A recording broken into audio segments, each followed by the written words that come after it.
यह सिर्फ एक विषय नहीं है, यह आपके हर दिन के जीवन की सबसे गहरी सच्चाई है। आप जो भी करते हैं, जो भी सोचते हैं, जो भी कहते हैं, क्या वह केवल एक कर्म है या वह आपको बांध रहा है? हर इंसान कर्म करता है। रुकना असंभव है। सांस लेना भी कर्म है, सोचना भी कर्म है। लेकिन सवाल यह नहीं है कि आप कर्म कर रहे हैं या नहीं। सवाल यह है, कर्म आपको बांध रहा है या मुक्त कर रहा है? अगर हर क्रिया की प्रतिक्रिया है, तो क्या ऐसा कोई कर्म है जिसकी कोई प्रतिक्रिया न हो? अगर आप किसी दीवार पर गेंद फेंकते हैं, तो वह वापस आती है। लेकिन अगर आप उसे शून्य में फेंक दें, तो यहीं से कर्म योग शुरू होता है। कर्म करना, लेकिन अपने लिए नहीं, फल के लिए नहीं, अहंकार के लिए नहीं, बल्कि उस सत्ता के लिए जो हर कण में मौजूद है। कर्म वही रहता है, लेकिन करने वाला बदल जाता है, और उसी क्षण कर्म अकर्म बन जाता है। सोचिए, अगर आपके जीवन का हर कार्य बंधन नहीं बल्कि साधना बन जाए, अगर ऑफिस का काम भी पूजा बन जाए, रिश्ते सेवा बन जाए और जीवन स्वयं योग बन जाए। ये कोई कहानी नहीं है, ये कोई दर्शन नहीं है, ये आपके जीवन को बदलने वाला सत्य है। आज हम उसी सत्य की बात करेंगे। आज हम कर्म नहीं, कर्म योग को समझेंगे। ध्यान से सुनिए, क्योंकि यह केवल ज्ञान नहीं है, यह मुक्ति की दिशा है। आज हम कर्म पर बात करेंगे। कर्म हमारे जीवन में क्रियाएं हैं। हम कर्मों के बिना, कार्यों किए के बिना नहीं रह सकते। हमें अपने जीने के लिए, अपने अस्तित्व के लिए, अपने संबंधों के लिए और अपनी भलाई के लिए कर्म करने ही पड़ते हैं। और सबसे बढ़कर आपको परमात्मा में विलीन होने के लिए कर्म करने चाहिए। वही सर्वोच्च कर्म है। तो हमारे पास शुद्ध कर्म या कर्म योग हो सकते हैं। 4 प्रकार के योग हैं: कर्म योग, भक्ति योग, ज्ञान योग और राजयोग। परमात्मा में विलीन होने के लिए ये सर्वोच्च मार्ग हैं। लेकिन ये रास्ते हैं, मूलतः रास्ते दवाइयाँ हैं। मूल रूप से हम दवाइयाँ पानी के साथ, जूस के साथ, दूध के साथ, जो हमें पसंद हो, ले सकते हैं। लेकिन हम सीधी दवा भी ले सकते हैं। इन मार्गों में से किसी का भी पालन किए बिना हम सीधे परमात्मा में विलीन हो सकते हैं। वह सबसे सर्वोच्च मार्ग है। वह मार्ग बस यह है, यदि आप अपनी चेतना को जानते हैं, तो आप सीधे उसमें विलीन हो सकते हैं और ईश्वर जैसे बन सकते हैं। लेकिन वह अंतिम है, वह अंतिम तरीका है, वह अंतिम उपलब्धि है। लेकिन उस स्तर तक आने के लिए हमें इनमें से किसी एक मार्ग का अनुसरण करना होगा। वह है कर्म योग, भक्ति योग, ज्ञान योग और राजयोग। खैर, चलिए कर्म से शुरू करते हैं। कर्म क्रियाएं हैं। न्यूटन के गति के तीसरे नियम के अनुसार हर क्रिया की समान और विपरीत प्रतिक्रिया होती है। आप जो भी कर्म करते हैं, जो भी कार्य करते हैं, किसी न किसी तरह या तो वह आपके पास वापस आएगा या उसका परिणाम आपको प्रभावित करेगा। मान लीजिए आप दीवार पर गेंद फेंकते हैं, गेंद आपके पास वापस आएगी। ये क्रियाओं और प्रतिक्रियाओं के सिद्धांत हैं। हमारा पूरा जीवन क्रियाओं और प्रतिक्रियाओं में चलता है। मान लीजिए कोई दीवार नहीं है और आप गेंद को वातावरण में, शून्य में, वैक्यूम में फेंकते हैं तो गेंद आपके पास वापस नहीं आएगी। इसमें एक बहुत बड़ी समझ है। यदि आप कोई कार्य, कोई कर्म शून्य के लिए करते हैं, यानी ईश्वर के लिए करते हैं, तो आपका कर्म ईश्वर में विलीन हो जाएगा और उसका आप पर कोई प्रभाव नहीं पड़ेगा। ये कर्म अकर्म बन जाएंगे। आपको अपने कर्मों के साथ अपने जीवन में कोई जमा या घटाव नहीं रखना है। इसका मतलब है कि यदि आप अपने पुराने कर्मों को समर्पित करते हैं, जो आप ईश्वर के लिए करते हैं, जैसे हम गेंद को शून्य में, वातावरण में फेंक रहे हैं, तो वह वापस नहीं आती है। उसी तरह हमारे कर्म दिव्यता में समा जाते हैं और हमारे सभी कार्य अकर्म बन जाते हैं। यानी हमारे कर्म अकर्म बन जाते हैं। इसका मतलब है कि हम अपनी कोई प्रतिक्रिया पैदा नहीं कर रहे हैं जो हमारे पास वापस आए। और यदि आप सभी काम, सभी कार्य, सभी कर्म ईश्वर की खातिर करते हैं, तो हमारे पास कोई प्रतिक्रिया नहीं आएगी। और इसी जीवन में हम मुक्त हो जाएंगे, हमें मोक्ष मिल जाएगा। लेकिन आप समझिए, यह इतना आसान नहीं है। हम जो कुछ भी करते हैं, हम कुछ लाभ के लिए करते हैं, हम ईश्वर के लिए नहीं करते। इसलिए हम अपने कार्यों की प्रतिक्रियाएं पैदा कर रहे हैं। और यही कारण है कि हम मरते हैं और जन्म लेते हैं। और यह चक्र चलता रहता है। तो मेरे कहने का मतलब है, जब तक हमारे कर्म अकर्म नहीं बन जाते, हम इस जंजीर को नहीं तोड़ सकते। मैं आपको अपने कर्मों को अकर्म बनाने के विभिन्न तरीके बताऊंगा। लेकिन अगर आप इसे केवल मानसिक समझ के रूप में लेते हैं, तो इससे आपको कोई लाभ नहीं मिलेगा। जब तक आप इसे जीवन में उतारने की पूरी कोशिश नहीं करते। कृपया इस सत्संग को केवल विषय का ज्ञान प्राप्त करने के लिए न लें। जब तक ज्ञान आपके जीवन का हिस्सा नहीं बन जाता, तभी यह आपको फल देगा। अन्यथा यह एक दिमागी कसरत है। वैसे भी, अगर आप सत्संग में समय बिता रहे हैं, तो कुछ लाभ तो होना ही है। लेकिन अधिकतम लाभ तब है जब आप इन चीजों का उपयोग अपने जीवन में करें। अब जैसा कि आप जानते हैं, हम जो भी कर्म करते हैं, इसके 3 पहलू हैं। या तो हम विचारों से करते हैं, शब्दों से करते हैं, या कर्मों से करते हैं। कर्म का अर्थ है आपके द्वारा किए गए कार्य, जो शारीरिक कार्य हैं।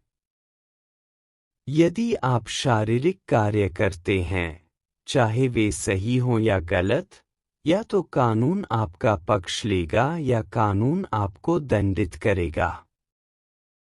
उदाहरण के लिए, यदि आप किसी को मारते हैं, तो कानून आपको दंडित करेगा। यदि आप कहीं दान देते हैं, तो समाज आपका सम्मान करेगा। ये आपके कार्य हैं, कर्म है। फिर शब्द आते हैं। हमारे बहुत से कार्य और कर्म हम केवल शब्दों से करते हैं।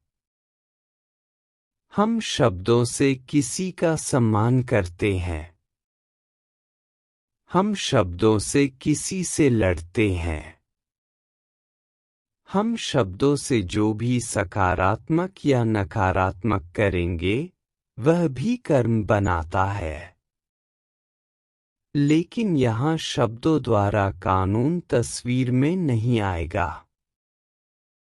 यदि आप कार्य करते हैं तो समाज देख लेगा या वह पक्ष जिसके साथ आप बातचीत कर रहे हैं, या तो वह पक्ष आपसे लड़ेगा या आप दोनों के बीच मानसिक संघर्ष होगा। शब्द अपना रास्ता इस तरह तय करेंगे। और कभी-कभी शब्द दिल में इतनी गहराई तक जाते हैं कि वे युद्ध पैदा कर सकते हैं। जैसा कि द्रौपदी ने कहा था कि अंधे का बेटा अंधा ही होगा। इन शब्दों ने दुर्योधन को इस हद तक आहत किया कि वह द्रौपदी को माफ नहीं कर सका और अंततः युद्ध हुआ। तो शब्द युद्ध के क्षेत्र बना सकते हैं, लेकिन यह चरम मामला है। तीसरे प्रकार के कार्य विचारों द्वारा, आपके भावों द्वारा होते हैं। हम अपने अधिकांश कार्य अपने विचारों द्वारा करते हैं। हम किसी से बहुत विनम्रता से, बहुत मधुरता से बात करते हैं, लेकिन दिल में हमारे अंदर सारी अश्लीलता होती है। इसका मतलब है कि हमारे भाव सीधे नहीं हैं। हम जो बोलते हैं वह हमारा मतलब नहीं होता जो हम किसी से कहते हैं। वह एक अच्छा इंसान है, लेकिन दिल से हम कहते हैं या हम जानते हैं वह अब तक का धरती पर पैदा हुआ सबसे बुरा इंसान है। इसका मतलब है कि आपके विचार और आपके सांसारिक कार्य एक समान नहीं है। दूसरा व्यक्ति इसे नहीं जानेगा, केवल आप इसे जानते हैं। और परमात्मा की पवित्र शक्ति इसे जानती है। परमात्मा जानता है कि आपके अंदर और बाहर क्या है। इस प्रकार के कार्य पाप पैदा करेंगे। इसलिए आपको पता होना चाहिए कि पाप क्या है। पापों के लिए आपके खिलाफ कानूनी कार्रवाई नहीं की जा सकती और न ही समाज आपसे लड़ेगा। आपके पाप ईश्वर की डायरी में दर्ज हैं, और ईश्वर आपको आपके पापों के लिए दंडित करता है। अधिकांश समय आप देखते हैं या आप स्वीकार करते हैं कि आपने कुछ भी गलत नहीं किया है। लेकिन चीजें गलत क्यों हो रही हैं? ये आपके पापों के कारण है। जब पापों की प्रतिक्रिया आती है तो वह गलत नहीं होता, लेकिन पापों की बहुत बहुत महत्वपूर्ण क्रियाएं होती हैं। पाप चक्रवृद्धि ब्याज के साथ आपके पास वापस आते हैं। आपके बच्चे आपको परेशान कर सकते हैं, आपका परिवार आपको परेशान कर सकता है, आपका कार्यस्थल आपको परेशान करेगा, आपका स्वास्थ्य आपको परेशान कर सकता है। और आप सोचते हैं, मैं सब कुछ सही क्यों कर रहा हूं? मेरे साथ चीजें गलत क्यों हो रही हैं? ये आपके पाप हैं, क्योंकि आप भूल गए हैं कि आप अंदर क्या सोच रहे थे और आपने जो किया है। यह जरूरी नहीं है। आप आग में हाथ डालते हैं और आपका हाथ जल जाता है। शारीरिक रूप से यह ठीक है। दुनियादारी के हिसाब से यह ठीक है, लेकिन पाप तत्काल प्रतिक्रिया नहीं देते हैं। आपने किसी को धोखा दिया है। आपको लगता है कि आप जीत गए हैं, लेकिन समय आएगा। पाप आपके कार्यों के एक भाग के रूप में जमा हो जाएंगे। समय के साथ पापों के ये पौधे अंकुरित होंगे, और तब आपको जीवन में सारी समस्याएं मिलती हैं। इसलिए हमेशा सकारात्मक भाव, सकारात्मक विचार रखें। आप जो सोचते हैं उसे व्यक्त करें। आप जो सोच रहे हैं और जो कर रहे हैं उसमें कोई अंतर नहीं होना चाहिए। आप इससे दूसरों को धोखा दे सकते हैं, आप इसे दूसरे पक्ष से छिपा सकते हैं, लेकिन अस्तित्व परमात्मा हमारे चारों ओर हर जगह मौजूद है। प्रत्येक कण में वह उपस्थित है।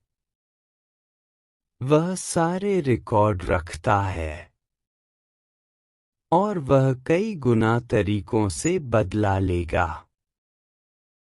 इसलिए जो भी बुराइयां हमारे साथ अनजाने में हो रही हैं, कृपया उन्हें स्वयं याद करने का प्रयास करें। जब आप ध्यान में बैठते हैं और देखते हैं कि आपने कहाँ कुछ गलत किया है, क्योंकि केवल आप इसे जानते हैं या ईश्वर जानता है, और कोई नहीं जानेगा। तब आप पाएंगे कि यह आपके पापों के कारण है कि ये समस्याएं आ रही हैं। समस्या समय के साथ गायब हो जाएगी, लेकिन यह आपको इस हद तक परेशान करेगी कि आपको पता नहीं चलेगा कि क्या करना है। इसलिए हमेशा अपने जीवन में जो कुछ भी आप कर रहे हैं उसमें साफ इरादे, शुद्ध भाव, शुद्ध विचार रखें। अगला है, कर्म विभिन्न प्रकार के होते हैं, जैसे कि विकर्म या दुष्ट कर्म, सुकर्म, निष्काम कर्म और अकर्म। भगवान कृष्ण ने गीता में इन सभी प्रकार के कर्मों को बहुत स्पष्ट रूप से परिभाषित किया है। वह उस कर्म को सर्वोच्च महत्व देते हैं जो आपने जागरूकता के साथ किया है। जब आप जागरूकता के साथ कर्म करते हैं तो कर्म अकर्म बन जाता है। यह कोई सही और गलत फल नहीं लाएगा, लेकिन एक सामान्य आदमी के लिए जागरूकता के साथ कर्म करना, हर समय सब कुछ करना बहुत आसान नहीं है। इसलिए हमारे कर्मों की हमेशा प्रतिक्रियाएं होंगी, क्योंकि कर्म अकर्म नहीं बन रहे हैं। कर्म को अकर्म बनाने के अन्य तरीके यह हैं कि आप जो भी कर्म करते हैं, आप अपने दिल और अपने मन से यह माने कि मैं इसे ईश्वर के लिए, परमात्मा के लिए, सर्वोच्च के लिए कर रहा हूँ। तब भी आपका कर्म अकर्म बन जाएगा। लेकिन हम में से अधिकांश, मैं आपको बता दूं, हम में से 99.99% हम आंख बंद करके कर्म करते हैं। हम नींद की अवस्था में कर्म करते हैं। हम कभी नहीं सोचते कि हम ईश्वर के लिए कोई कर्म कर रहे हैं, क्योंकि गलत कर्म, यदि आप जागरूक हैं तो आप नहीं कर सकते। गलत कर्म आप केवल स्वप्न अवस्था में कर सकते हैं, केवल सही कर्म ही। आप सोच सकते हैं कि मानो आप ईश्वर के लिए कर रहे हैं। लेकिन अगर आप सोचते हैं कि आप ईश्वर के लिए कर रहे हैं और साथ ही साथ आपने अपने साथ कोई अहंकार विकसित कर लिया है, तो यह और भी बदतर हो जाता है। यदि आप ईश्वर के लिए कर रहे हैं, तो यह जागरूकता के साथ और बिना किसी अहंकार के होना चाहिए। तो आप समझ सकते हैं कि जीवन में शुद्ध कर्म करना वे आसान नहीं है। लेकिन अगर आप करने के लिए दृढ़ हैं, तो आप अपने आप में पूर्ण जागरूकता पैदा करें। तब आप अपने जीवन में चमत्कार कर सकते हैं। तो अगर आप जागरूकता के साथ करते हैं, तो आपके साथ कुछ भी गलत नहीं हो सकता। आप जानते हैं कि आप सही काम कर रहे हैं या गलत। गलत कभी नहीं हो सकता। जागरूकता एक दिव्यता है। यह आप में ईश्वर की उपस्थिति है। इसलिए शिव की तरह बनने का प्रयास करें। हमेशा ईश्वर के साथ होकर और ध्यान से कोई भी कार्य करें, क्योंकि कार्य के बिना हम जी नहीं सकते। और सभी कार्य, सभी कर्म दिव्यता के साथ ईश्वर के लिए अकर्म होने चाहिए। तब कर्म आपके मोक्ष के मार्ग में आपको प्रभावित नहीं करेगा।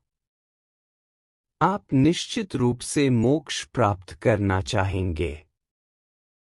यदि आप सभी कर्म जागरूकता के साथ कर रहे हैं। फिर आता है सुकर्म। यदि आप दूसरों की भलाई के लिए कर्म कर रहे हैं, तो वे सुकर्म हैं। लेकिन यहाँ फिर खतरा यह है कि आप अहंकार विकसित कर सकते हैं। क्योंकि आप दिल से सोचते हैं कि आप दूसरों की भलाई के लिए कर रहे हैं, तो वह फिर से अकर्म नहीं बनता। लेकिन अहंकार के साथ यह लंबे समय में आपको प्रभावित करेगा।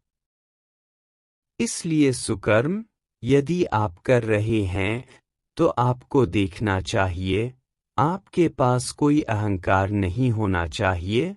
आप सोचते हैं सुकर्म, आप ईश्वर की खातिर कर रहे हैं।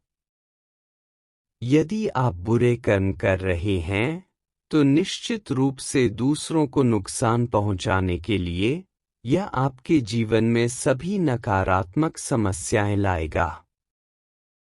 और अंत में यह निष्काम कर्म, आप सभी कर्म कर रहे हैं, लेकिन अपने कार्यों के किसी भी फल की अपेक्षा नहीं कर रहे हैं। भगवान कृष्ण ने कहा है कि यह सर्वोच्च कर्म है।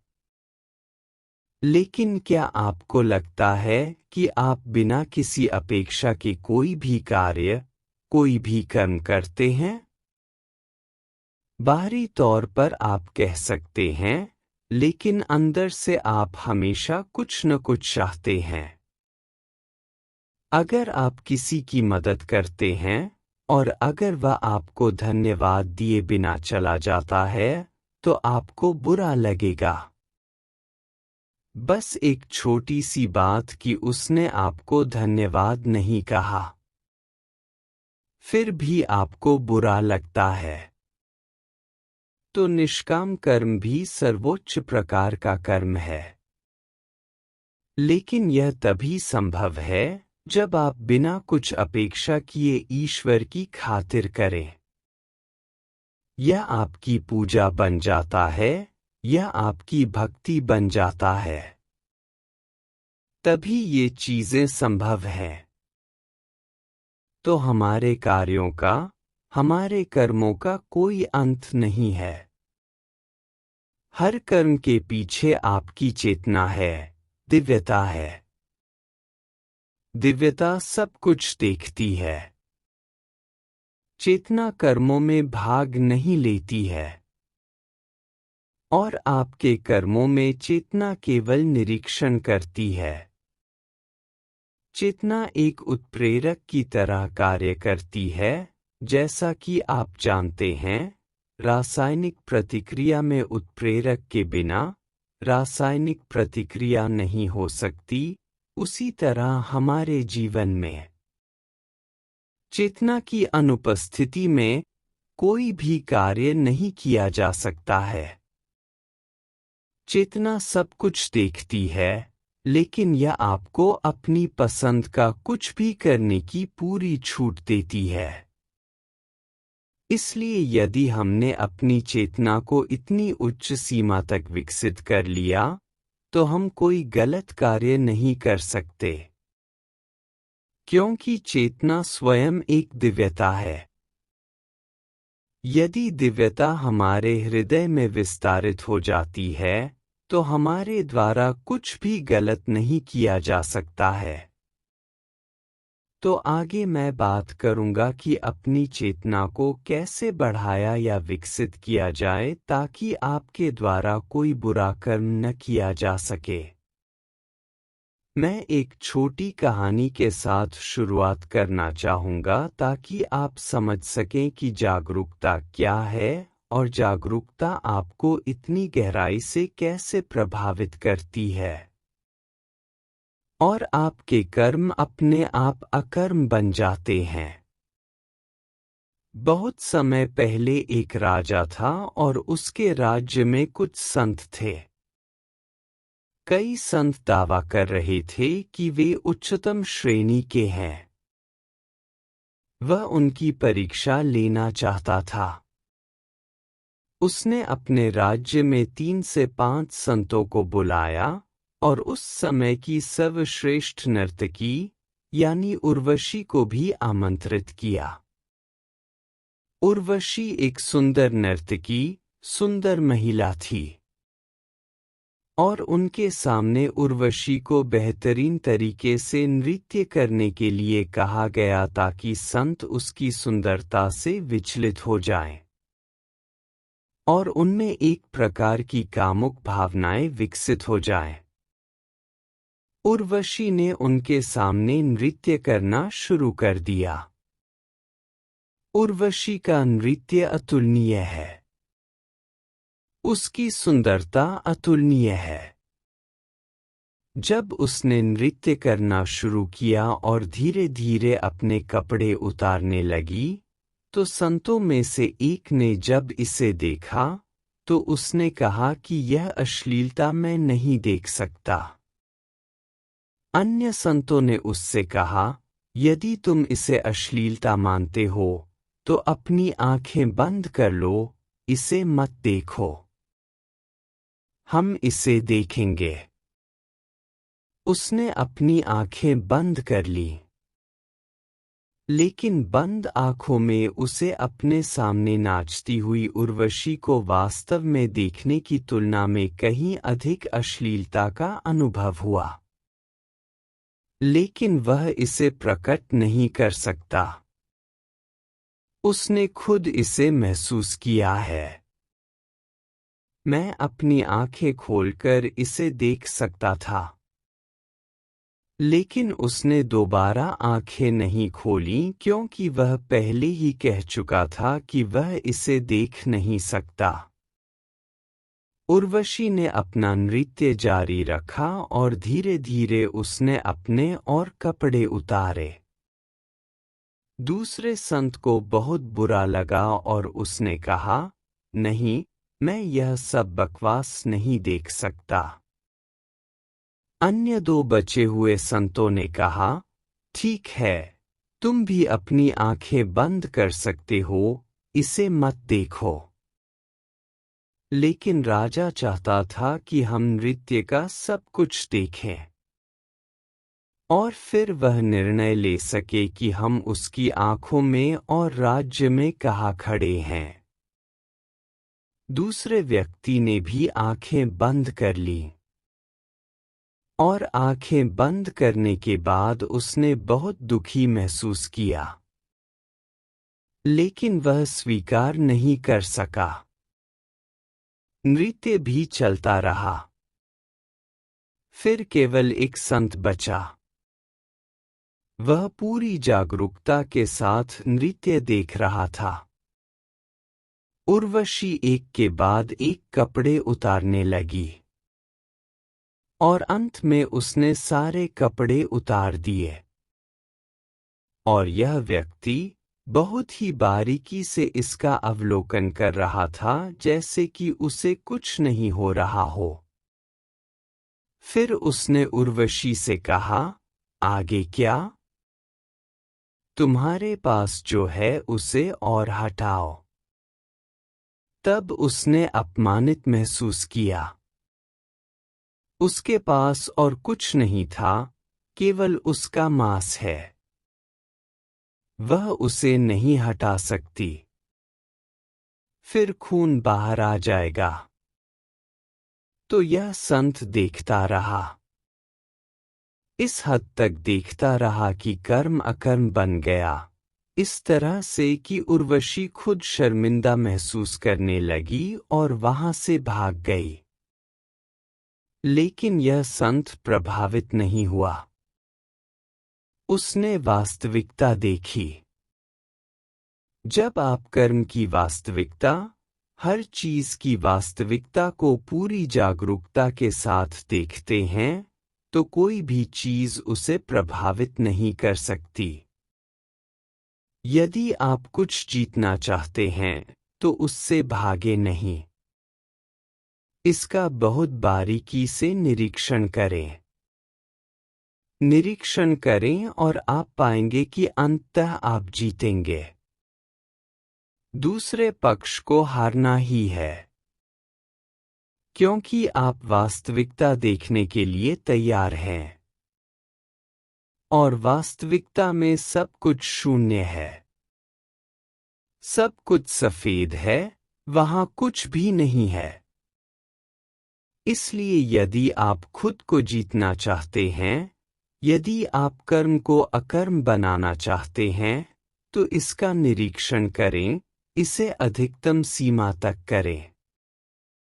तब पुराने बुरे कर्म आपसे दूर भाग जाएंगे और आप ईश्वर की तरह शुद्ध हो जाएंगे। लेकिन इसके लिए बहुत मानसिक स्थिरता की आवश्यकता है।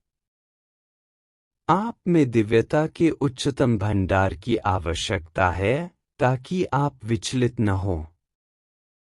अपने सामने सब कुछ देखते हुए। और जब आप उस स्तर पर होते हैं, तो कोई नहीं कर सकता। कोई अश्लीलता, कुछ भी आपको प्रभावित नहीं कर सकता। आप सर्वोच्च बन जाते हैं। अगला तरीका यह है कि हमारे पास पूर्ण जागरूकता हो और आपके सभी कर्म अकर्म बन जाएंगे। दूसरा तरीका अपनी चेतना को विकसित करना है। आप जानते हैं कि सब कुछ हमारी चेतना पर होता है। चाहे वह हमारा चेतन मन हो, अवचेतन मन हो, अचेतन मन हो, लेकिन पृष्ठभूमि या आधार केवल चेतना है। वे केवल चेतना पर परते हैं।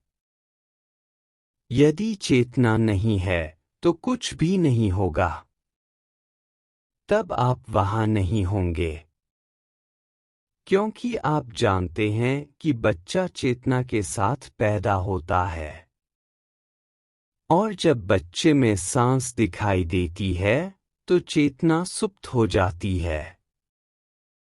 और अंत में जब आदमी मरता है, पहले सांस छोड़ती है और अंत में चेतना। तो चेतना हर चीज का आधार है। चेतना के बिना न तो हम जी सकते हैं और न ही हम कोई कार्य कर सकते हैं। तो सभी चीजें चेतना में होती हैं। और जब चेतना में आप ब्रह्मांडीय चेतना के साथ विलीन हो जाते हैं, तो आप समाधि में होते हैं। और इस समाधि में जब चेतना ब्रह्मांडीय चेतना में विलीन हो जाती है तो सभी क्रियाएं, सही या गलत, जो आपने अपने जीवन में की हैं, वे चेतना पर थीं। ये सभी क्रियाएं भी जल जाती हैं, वे भी विलीन हो जाती हैं। तो मेरे कहने का मतलब है, भले ही आपके जीवन में आप कुछ समय जागरूक नहीं थे, कुछ समय आप कर्म को अकर्म नहीं बना सके, लेकिन अगर आप समाधि की अवस्था तक पहुंचते हैं तो आप सोने की तरह शुद्ध, हीरे की तरह शुद्ध हो जाते हैं। क्योंकि आपके सभी कार्य, चाहे सही हो या गलत, वे सभी गायब हो जाते हैं। क्योंकि चेतना स्वयं ब्रह्मांडीय चेतना में विलीन हो जाती है। तब चेतना पर जो छपा था वह मौजूद नहीं रह सकता।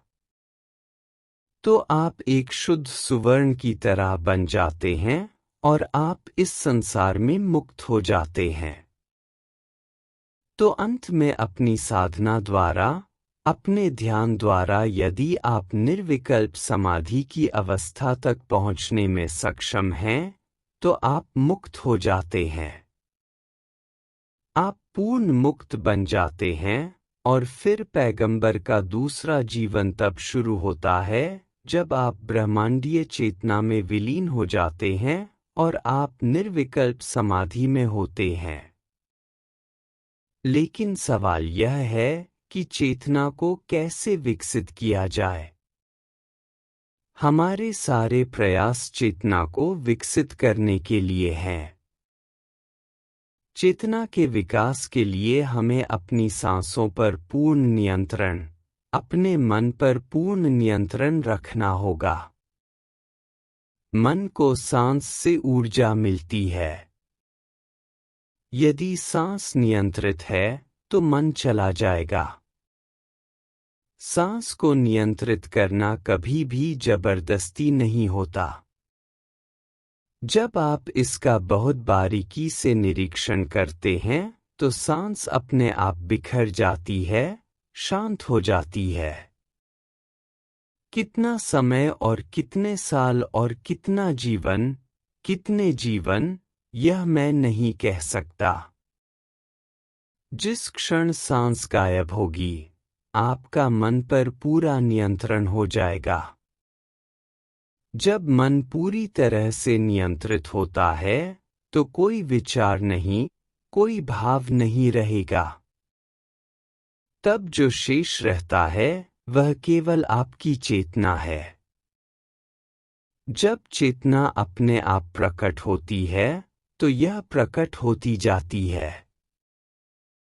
जब यह इस हद तक प्रकट होती है कि यह अपने दहलीज मूल्य, थ्रेशहोल्ड वैल्यू, दहलीज स्तर को पार कर जाती है, तभी यह आपके शरीर को शीर्ष केंद्र के माध्यम से, सहस्रार चक्र के माध्यम से छोड़ देगी और ब्रह्मांडीय चेतना के साथ विलीन हो जाएगी।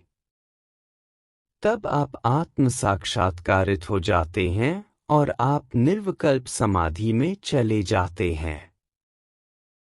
और आपके सभी अच्छे या बुरे कर्म विलीन हो जाते हैं।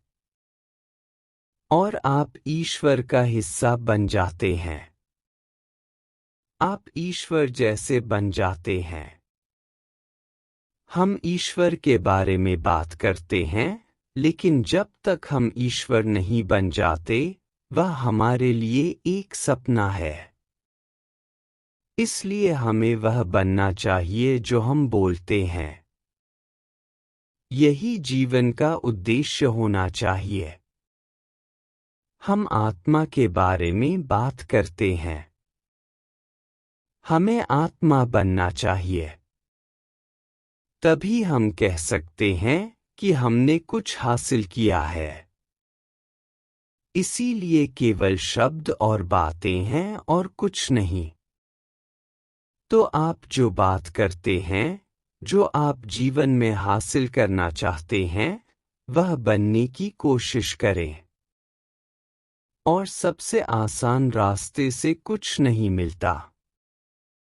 लेकिन अगर आप कोशिश करते हैं, तो इसमें कोई संदेह नहीं है कि आप एक न एक दिन सफल होंगे। मैं आपको केवल इतना ही आश्वासन दे सकता हूँ। धन्यवाद।